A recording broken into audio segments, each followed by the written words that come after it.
Nah inilah yang kemudian bisa Bismillahirrahmanirrahim. mengganggu ketertiban Assalamualaikum di warahmatullahi masyarakat. wabarakatuh. Ya, Alhamdulillah. misalnya ini Alhamdulillahirabbil alamin. perilaku sekarang yang pemerintah tentang Puji syukur memblokir kehadirat Allah situs-situs porno Subhanahu wa ini, taala yang telah memberikan nikmat kesehatan dan ya, nikmat kesempatan untuk ini bisa kan tetap hadir persoalan di acara perkuliahan seperti ini untuk meskipun dalam menguntungkan, daring iya, karena adanya pandemi Covid menguntungkan atau pemerintah bisa apa saja saja. ya, kita Ini tidak sebuah tidak terhalangi ya kerjasama untuk yang melakukan memberikan proses keuntungan yang cukup besar pembelajaran. bagi bangsa Jadi ini. Tapi hikmah apakah kita daripada memerlukan semua hal ini tersebut? kita kemudian bisa melepaskan diri daripada hambatan tidak yang bermoral. eh, Kita tidak melihatnya mengganggu sebagai kita sebuah dalam konsep yang proses bermoral. menjalankan proses pembelajaran. Alhamdulillah ini menjadi kesyukuran bagi kita. Yang penting kita dalam keadaan sehat walafiat selalu. Sehingga pemerintah membuat sebuah Tidak regulasi lupa pula kita kemudian mengirimkan salawat dan Tidak sama taslim sekali pada masuk. junjungan Rasulullah SAW yang telah memberikan memberikan kita efek yang sangat luar biasa. petunjuk bagaimana kemudian manusia Ada yang berperilaku di kemudian muka bumi. sembunyi-sembunyi melakukan Ya, jadi alhamdulillah dalam bentuk yang manusia kemudian Allah benar-benar menurunkan utusannya atas beserta para sahabatnya dan memberikan kita ia memahami, ia mulai memahami gambaran apa sih yang bagaimana seharusnya manusia berperilaku di muka kita bumi ini. dapatkan ketika Baiklah, kita masuk dalam hukum agraria ya. belajar tentang Jadi kalau kita ya, sehingga melihat ia tidak ada sumber hukum ya, sumber hukum dalam mata kuliah agraria ini bahwa berdasarkan jadi sumber hukum yang paling tinggi ada Pancasila konstitusi sebenarnya itu kita tidak yang sekedar mengatur tentang hukum intelektual, agraria ini. emosional, Jadi ada pasal intelektual 33 semua, ayat tapi juga 3 emosional dan spiritual.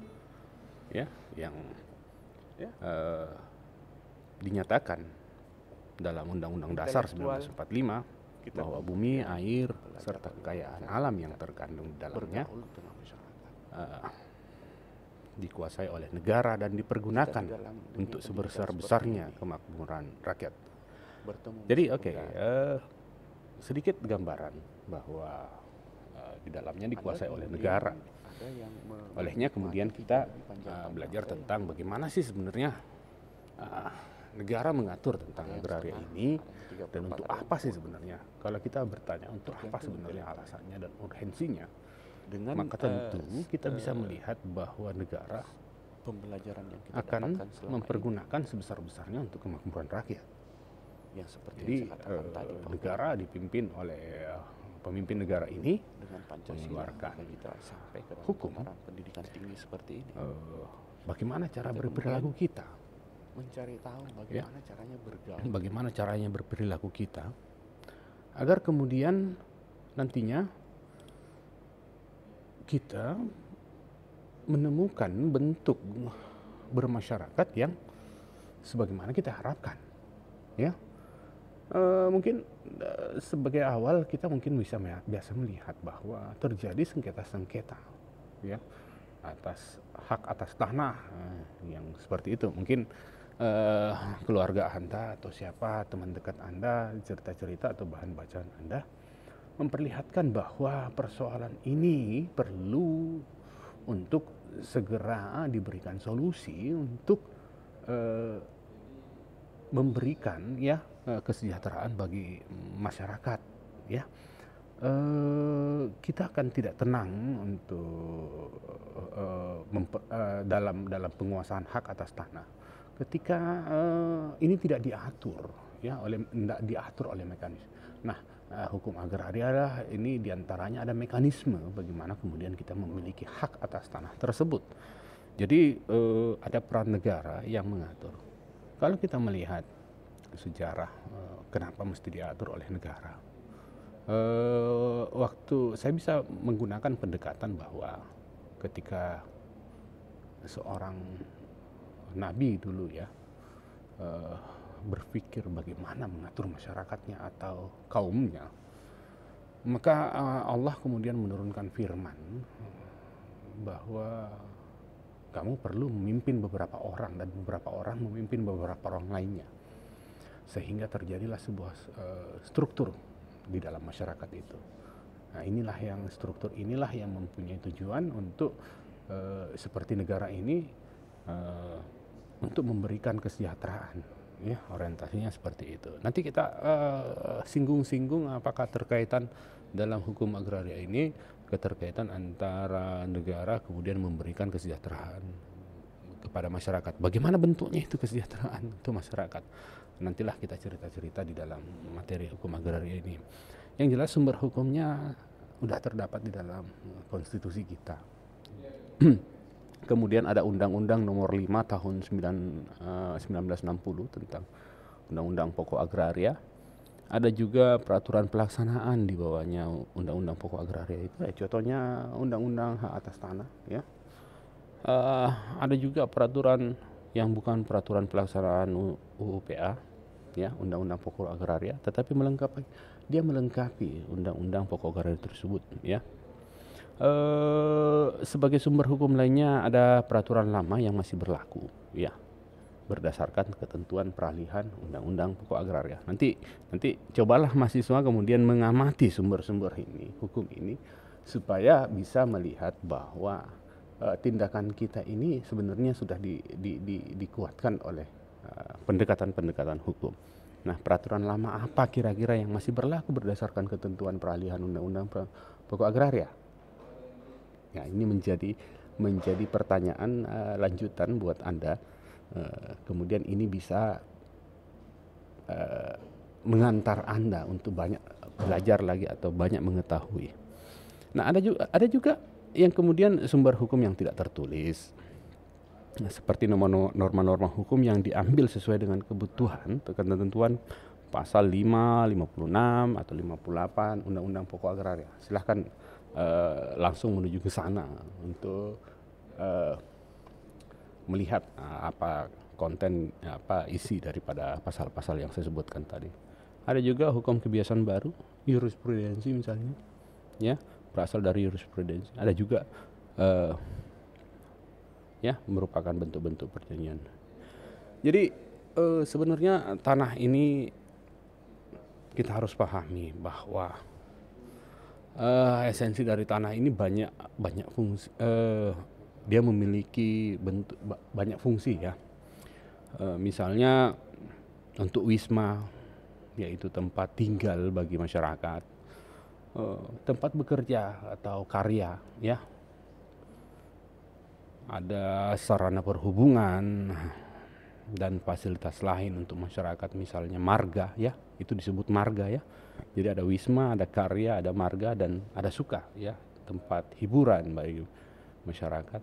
Dan yang terakhir adalah tempat ibadah, pemakaman, dan pendidikan, ya. Ini yang menjadi sebuah bentuk penyempurna.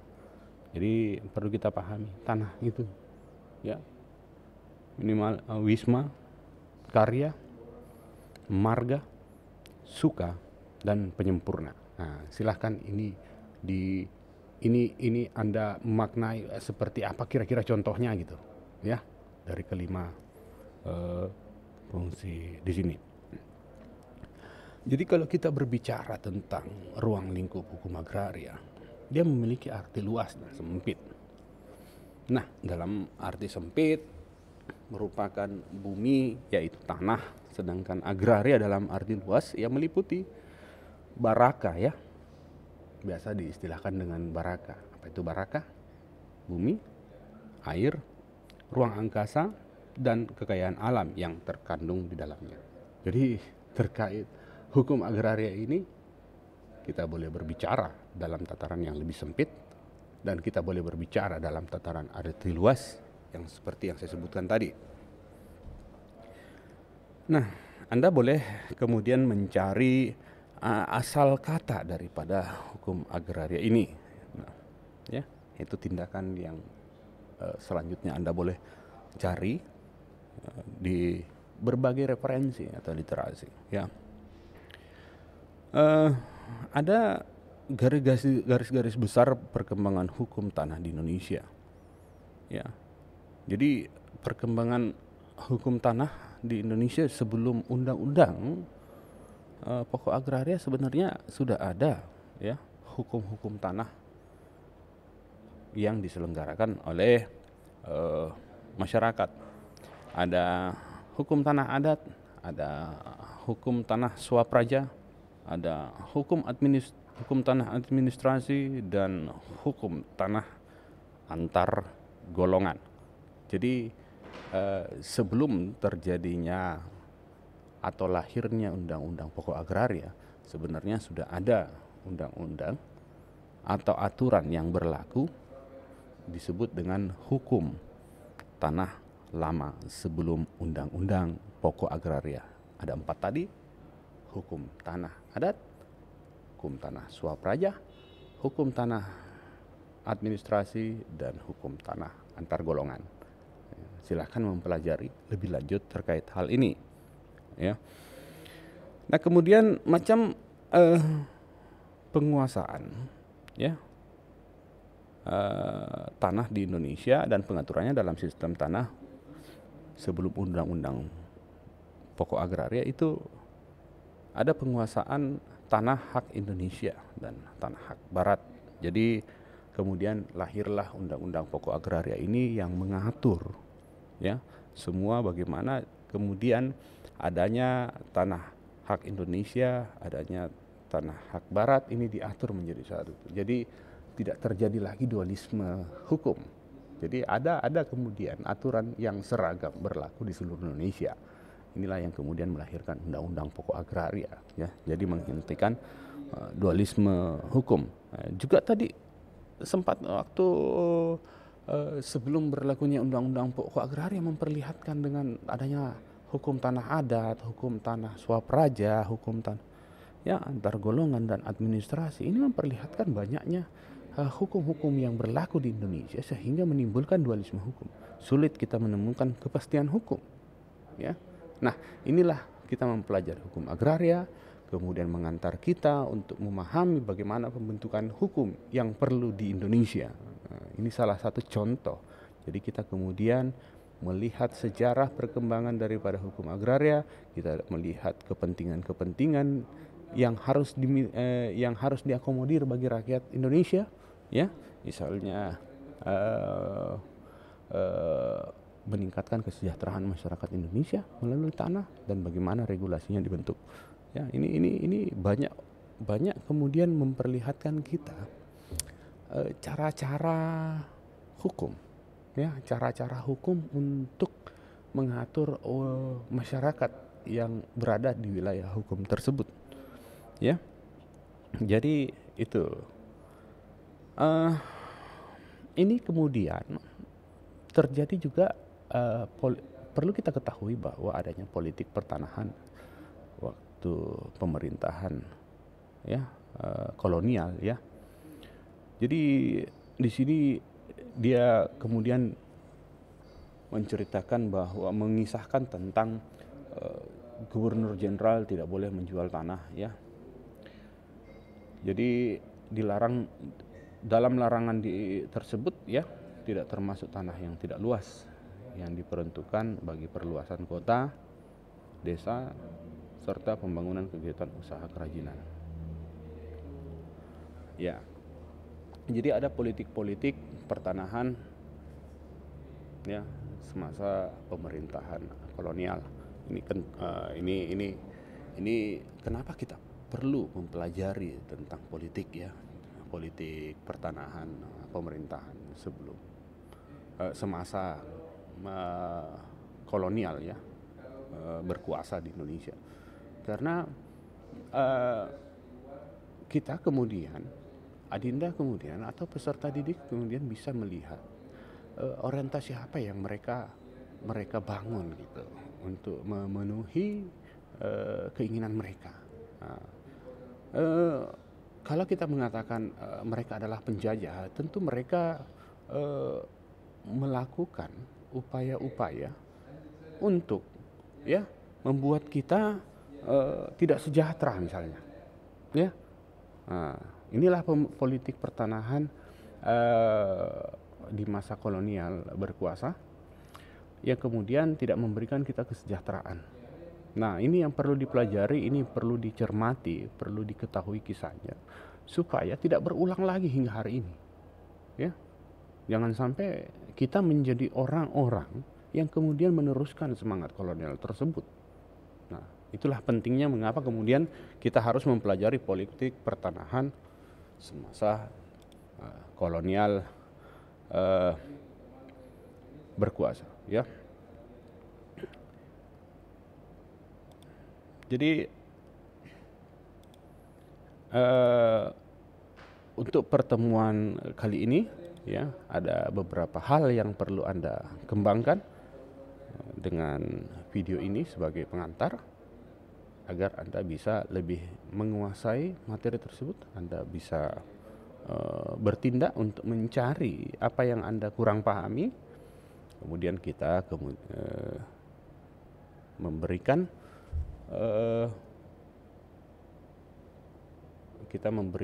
feedback, ya, kita memberikan feedback untuk kelas ini. Jadi kami menunggu, ya, tim pengajar akan menunggu feedback Anda terkait materi ini di kelas online kita yang tertuang di spada.kalam.umi.ac.id.